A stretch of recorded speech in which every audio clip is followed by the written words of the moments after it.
debugging problems it has. Like the fact that the lock screen doesn't always unlock, as Chris over here noticed when we were demoing it. By the way, I have a lock screen open here for this side of the room.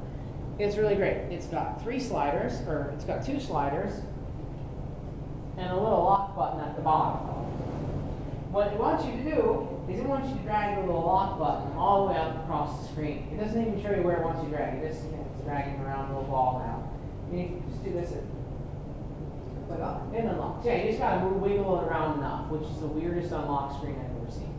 Because in Android, I know it's in a particular direction, but target on Apple, it's just straight across, right? Straight across, flat-wise, right? Board 2019, it's just drag it somewhere. Drag it somewhere. So it's combination. Gets out when we do the circle. But yeah, there's still a circle in here. It's not showing you where to drag.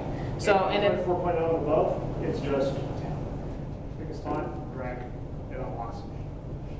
that's it. That's it. Well, that's it. Then I don't have a. What do you use it? 4.0. I think it's 4.04. Really? No jelly bean for you? That's sad. I don't have jelly bean either. So we're just randomly discussing. For those of you watching this or randomly wandering conversation, we just have a random detour into Android land. I probably should be talking to the camera. Hello, camera. Most of the time, this is my head walking back and forth saying things, and I'm still not used to the idea of videoing these sessions.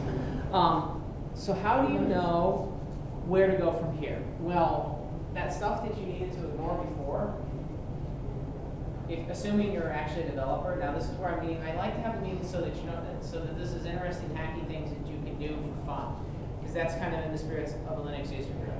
People just randomly playing stuff. But if you actually want to get into development, then you have to read about building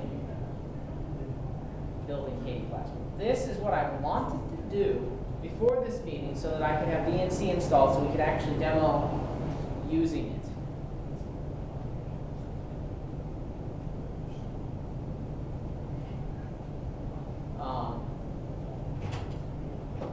Apparently a lot of, so who here is familiar with OpenSUSE? Yay, a couple people. They like KDE. They like, it's been their default desktop. Isn't it their default desktops? I know they like it a lot.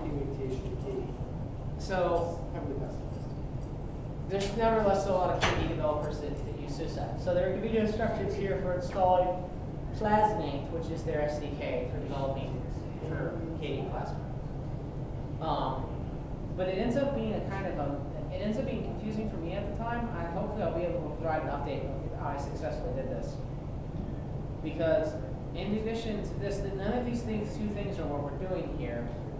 Because there's this integration workflow from Migo and OpenSUSE, but the project that's actually running on the Nexus 7 is based on Mer. So the Mer wiki is actually where I ended up.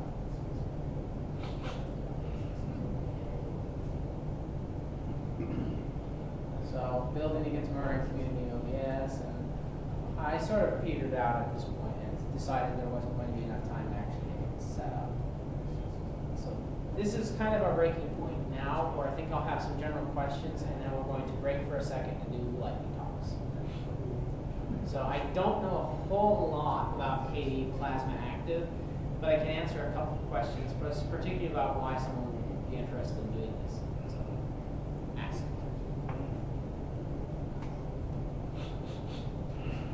I'm assuming everyone here understands the desire to do something weird to a device you own, right?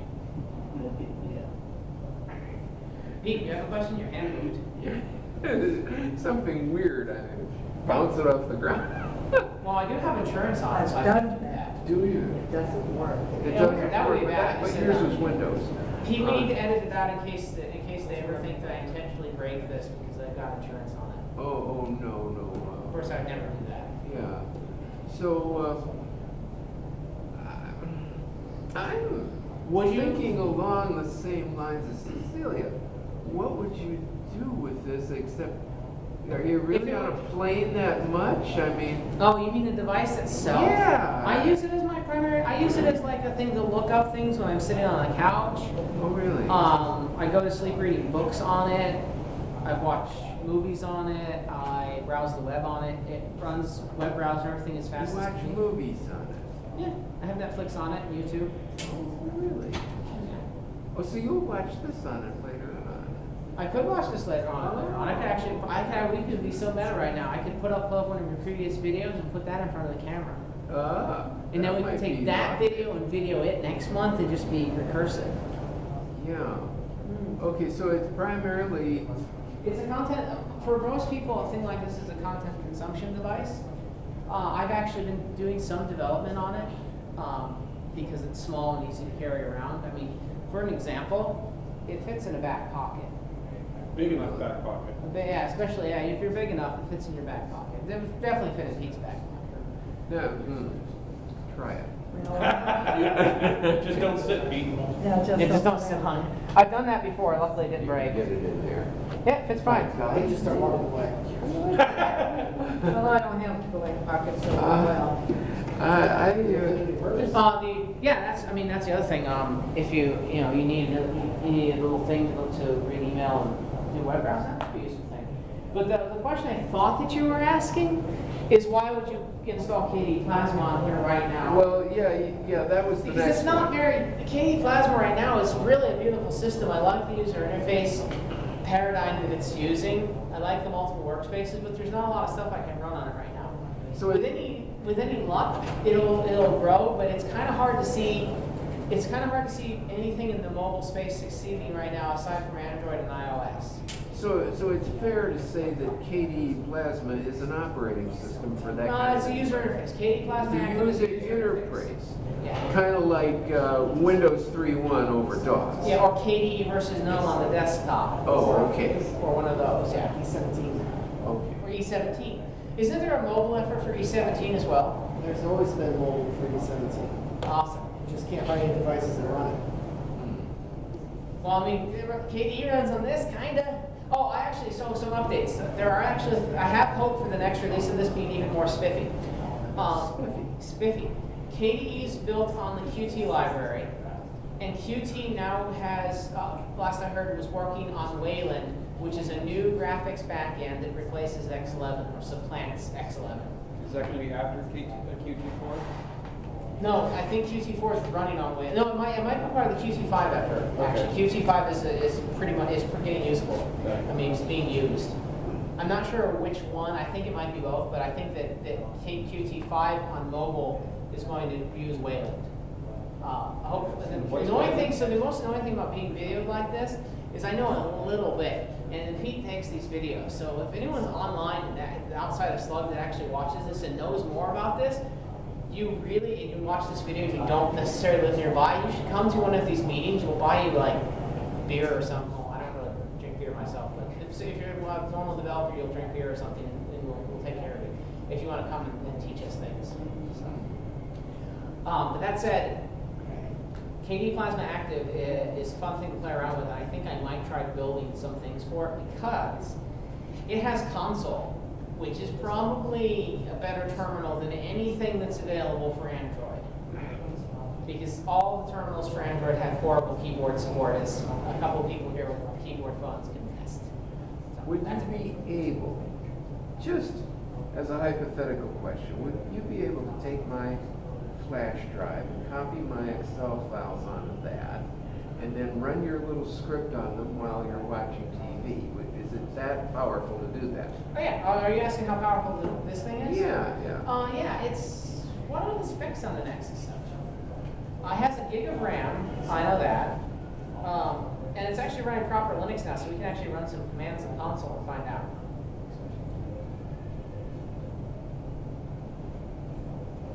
I keep opening new things. There we go. So, oh, that's cool. Look what you can do. Oh my God, go to. I didn't see that. Keyboard when it pops up. Oh, okay. You get to drag it. Oh. Maybe it's Oh. You get to shake somehow it. I drag the keyboard around so it was moved to a different place. Oh, there it is. Oh, look at that. And then it went away. Look at that. That's pretty cool. Yeah. Okay, that's cool. Like you put two fingers on it and rotate it around. No. Does that work on your thing?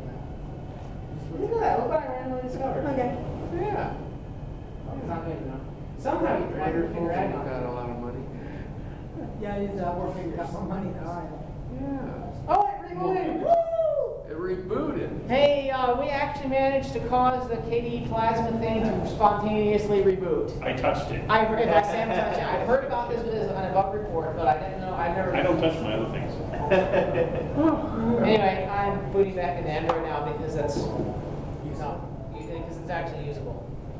No diss on KDE Plasma, I think that it needs more developers working on it, so people should get chopped. Okay, so Now, slightly break, what time is it? Someone has a Quarter till. Quarter till.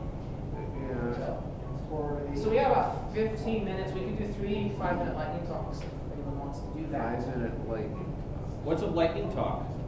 Yes, well actually these are fire talks because I think a lightning talk's supposed to be 15 minutes. I think because remember Pete coined the term fire talks.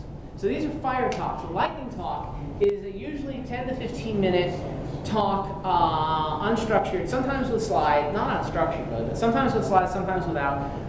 Kind of like getting up on a soapbox and doing it. So, is that a good explanation, you think? Well, I have a question.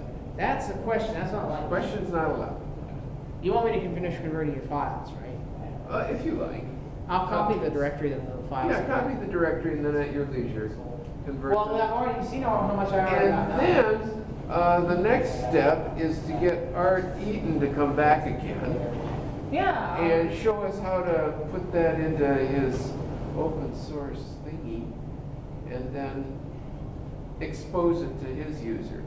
Do either of you want to have a 5-minute time talk? Anyone want to have the floor for 5 minutes? Questions, I'll talk statements? for a few minutes. Well, I do have a question. What was the deal with Myrrh? I didn't understand. Oh, Murr, I'll let him talk, but I can Oh, tell you about okay. Murr after, I'll tell you about All right. Murr after things. You All wanna right. come up here, Fred? What are you gonna talk about? I think I'm gonna talk like how forward Well, good to see you. and how No, all I'm- hardware. Okay. Oh, Cameras there, and as well as we YouTube. just heard about that. Okay, so we are moving forward in the Linux community. Older hardware, especially with the current distributions, is becoming deprecated to a greater and greater extent. I've recently had issues with moving a piece of hardware that has or does not have PAE extensions on the processor to the newest version of Ubuntu 12.04. And the issue is PAE extensions are something that allow a processor to support more than 4 gigabytes of RAM if it wasn't previously capable. And I have hardware that does not have these extensions, and so installing the newest Ubuntu is difficult or impossible. And I was able to install Debian, but there were still some issues therein. And we're finally coming to this place as a community where the old hardware is not going to make it anymore with our current operating systems. That was always one of my favorite parts about Linux, was that I can force almost any hardware to do what I needed, and we're moving away from that. The gap is here. So what you're saying is that, at least the mainstream distributions, their hardware requirements are growing. Yeah.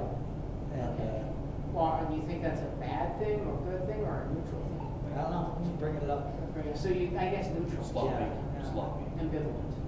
Yeah, I'm not sure what we should do about it. It seems like, Well, there are, correct me if I'm wrong, there are several distributions that are made for older hardware. you know, You have to get the older version. Like for instance, even Puppy Linux, this is a 1 gigabyte machine.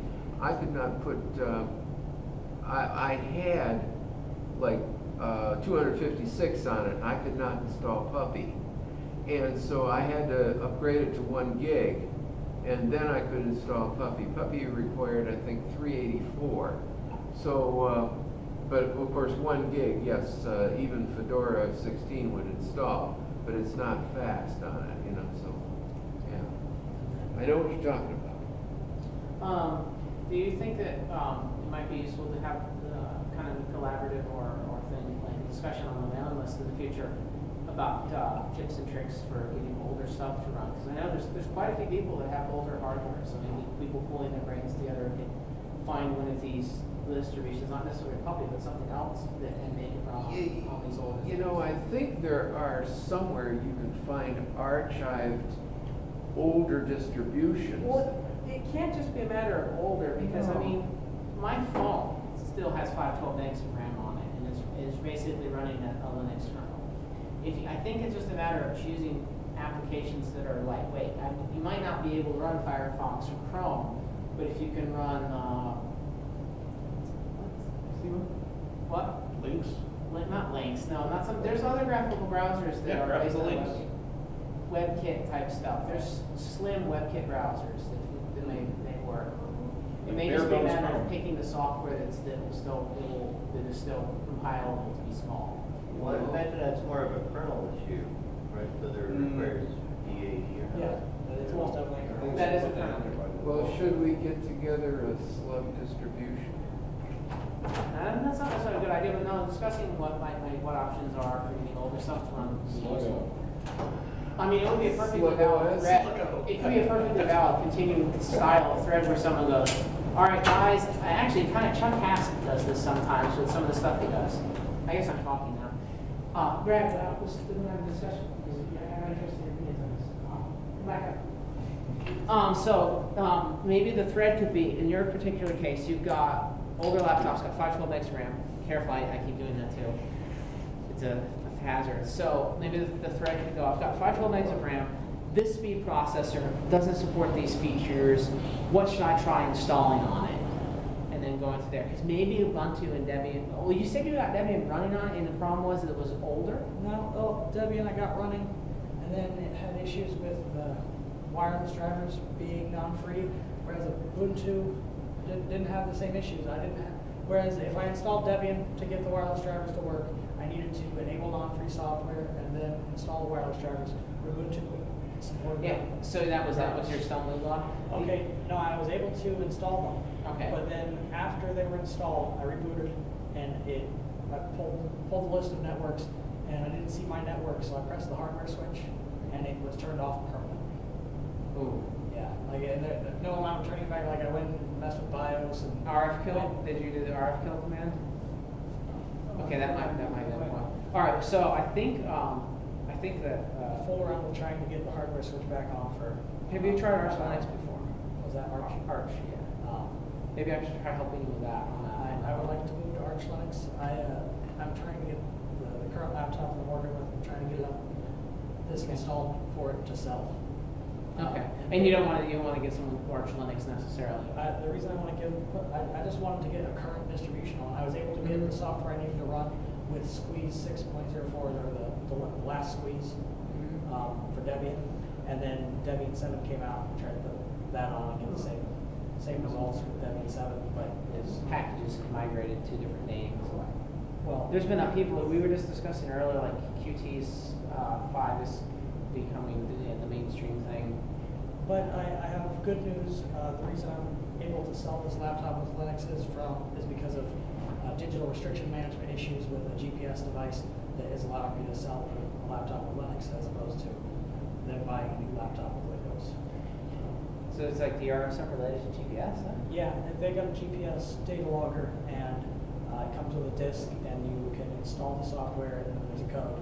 And once it's installed, and the code is installed, that is the only hardware that it's supposed to work with. Whereas, But it doesn't matter on Linux. It no, just, with Linux, I can just call the data off of the machine. that's kind of crazy. That's like a very ineffective restriction. Okay, cool. So, It's like locks on doors. all right. Does anyone else have any brief things or announcements? I went to TigerDirect today, Shame on you. and I asked the gentleman which of the motherboards would support a Linux distribution. In other words, you could turn off Microsoft's secure boot. And he said, well, some of them support a legacy boot. You know how they got this big line, but he doesn't know which ones. I said, oh, okay. That's kind of neat. Okay, so then I asked him about the cases. I said, well, do you have any business type cases? These all look like game cases, you know, this spaceship look, you know. Yeah. And he said, well, he says that he pointed to one, it was $34, it was black. I I says, do you have beige? This is, you know. And he's, no, they're all black. Oh, okay. Yeah, beige is pretty much Pretty much gone. Yeah, Pretty even much. businesses Beige are is buying gone, products it's like that. got Oh, different I don't colors. like black. The buttons are the same color as the case, and you can't find the button. My buttons are silver. Are they? Well, okay. Well, most of the buttons are black. Hey, black on black, and so you're like, oh, you know, doing braille, you know. And if they're all flat, then you can't even feel the difference, you know. So it's so anyway. But I asked So him your that. frustrations are with newer hardware. Oh, okay, so then I asked him, I says, well, are these quiet fans? He said, he didn't know. Oh, he didn't know. I says, well, will all the motherboards fit in this case?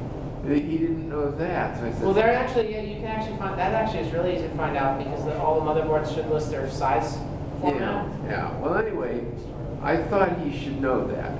So that was 3 things he didn't know. So I said, well, thank you very much. I'm sorry I bothered you, and I got ready to leave. And then someone else is chasing me, sir, don't leave. You know, and I asked the man 3 questions, and he didn't know any of the answers. He said, well, I know the answers. I said, yeah, well, I'm burned out. I gotta go. And so I left.